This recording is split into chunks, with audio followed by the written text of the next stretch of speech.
നമസ്കാരം, ഞാൻ ടി സോമൻ. എല്ലാവർക്കും യുഗസാഗരത്തിലേക്ക് സ്വാഗതം. ശ്രീനാരായണ ഗുരു പരമ്പരയുടെ രണ്ടാമത്തെ ഭാഗമാണ് നിങ്ങളുമായി ഇന്ന് പങ്കുവെക്കുന്നത്.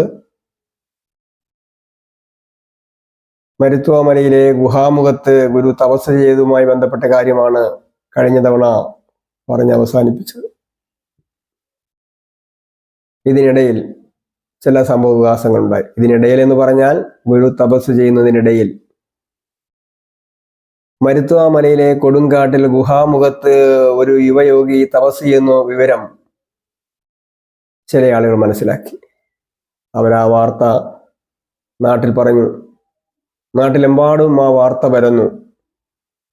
ഇതറിഞ്ഞ ആളുകൾ ജാതി മത വ്യത്യാസമില്ലാതെ കൂട്ടം കൂട്ടമായും ഒറ്റയ്ക്കുമൊക്കെ മരുത്വാമലയിലെത്തിയ ഗുരുവിനെ കണ്ടു.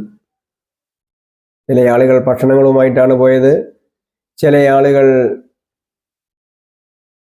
ഭക്ഷണ സാധനങ്ങളുമായിട്ടാണ് പോയത്. ചില ആളുകൾ അവരുടെ മാരകമായ രോഗത്തിന് ശാന്തി തേടിക്കൊണ്ടാണ് പോയത്. അങ്ങനെ രോഗശാന്തിക്ക് വേണ്ടി ചെന്ന ആളുകൾക്ക് ചില പച്ചമരുന്നുകൾ കൊടുത്ത് അവരുടെ രോഗം ഭേദമാക്കി എന്ന് രേഖപ്പെടുത്തിയിട്ടുണ്ട്. ഏതായാലും ചുരുങ്ങിയ കാലം കൊണ്ട് ആ പ്രദേശത്തുള്ള മുഴുവൻ ആളുകൾക്കും പ്രിയങ്കരനായിട്ട്, മുഴുവൻ ആൾക്കാരുടെയും ആരാധ്യനായിട്ട് മാറുവാൻ ഗുരുവിന് കഴിഞ്ഞു. കർമ്മ പദ്ധതികൾ ആരംഭിക്കാൻ സമയമായി എന്ന് ഗുരുവിന് ബോധ്യമായി. അത് അരുവിപ്പുറത്തു നിന്ന് തന്നെ ആരംഭിക്കണമെന്ന് തീരുമാനിച്ചു. അത് മഹാശിവരാത്രി നാളിൽ തന്നെ ആകട്ടെ എന്നും തീരുമാനിച്ച് അരുവിപ്പുറത്ത് ഒരു ക്ഷേത്ര പ്രതിഷ്ഠ നടത്താൻ തീരുമാനിച്ച വിവരം, ഉദ്ദേശിക്കുന്ന വിവരം ഗുരു കൂടെ ഉണ്ടായിരുന്നവരോട് പറഞ്ഞു. അവരതിനു വേണ്ട ഒരുക്കങ്ങളൊക്കെ നടത്തി.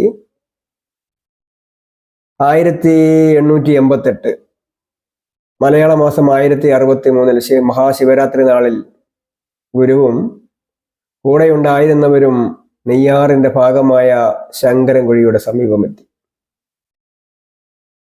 ആഴമേറിയ ശങ്കരൻകുഴിയിലേക്ക് ഗുരു ആഴ്ന്നിറങ്ങി. സമയം കഴിഞ്ഞിട്ടും ഗുരുവിനെ കാണാതെ വന്നപ്പോൾ കൂടെയുണ്ടായിരുന്ന ആളുകൾ പരിഭ്രാന്തരായി. അവരുടെ ആശങ്കകൾക്ക് വിരാമമിട്ടുകൊണ്ട് ഒരു ശിവലിംഗവുമായി ഗുരു ഉയർന്നു വന്നു. ആ ശിവലിംഗം മാറോട് ചേർത്ത് പിടിച്ചുകൊണ്ട് ഗുരു ധ്യാനനിരതനായി. മണിക്കൂറുകൾ നീണ്ട ആ ധ്യാനത്തിന്റെ ഇടയിൽ ആ കണ്ണുകളിൽ നിന്നും കണ്ണുനീർത്തുള്ളികൾ ധാരധാരയായി ഒഴുകി എന്നാണ് ചരിത്രകാരന്മാർ രേഖപ്പെടുത്തിയിരിക്കുന്നത്. പുലർച്ചെ 3 മണിയോടുകൂടി ആ ശിവലിംഗം അരുവിപ്പുറത്ത് പ്രതിഷ്ഠിച്ചു. ചരിത്ര പ്രസിദ്ധമായ അരുവിപ്പുറം പ്രതിഷ്ഠ ചരിത്രം തിരുത്തി എഴുതിയ, സാമൂഹിക വ്യവസ്ഥിതിയെ കടപുഴക്കി എറിഞ്ഞ മഹാസംഭവം. കാരണം ഈശ്വരനെ പൂജിക്കുവാനും ഈശ്വരനെ പ്രതിഷ്ഠിക്കുവാനുള്ള അധികാരം ബ്രാഹ്മണർക്ക് മാത്രമാണ് എന്ന അലിഖിത നിയമം നിലനിൽക്കുന്ന നാട്ടിൽ ആ വ്യവസ്ഥിതികളെ പാടെ നിരാകരിച്ചുകൊണ്ടാണ് ഗുരു പ്രതിഷ്ഠ നടത്തിയത്. എന്തും സംഭവിക്കാം. കാരണം രാജാധികാരം നിലനിൽക്കുന്ന സമയമാണ്. ബ്രാഹ്മണർ രാജാവിനും മുകളിലാണ് എന്ന വ്യവസ്ഥിതി നിലനിൽക്കുന്നു. പക്ഷെ ഒന്നും സംഭവിച്ചില്ല. എങ്കിലും ചില ആളുകൾ ഗുരുവിനോടൊന്ന് ചോദിക്കണം എന്ന കാഴ്ചപ്പാടിന്റെ അടിസ്ഥാനത്തിൽ വന്നു.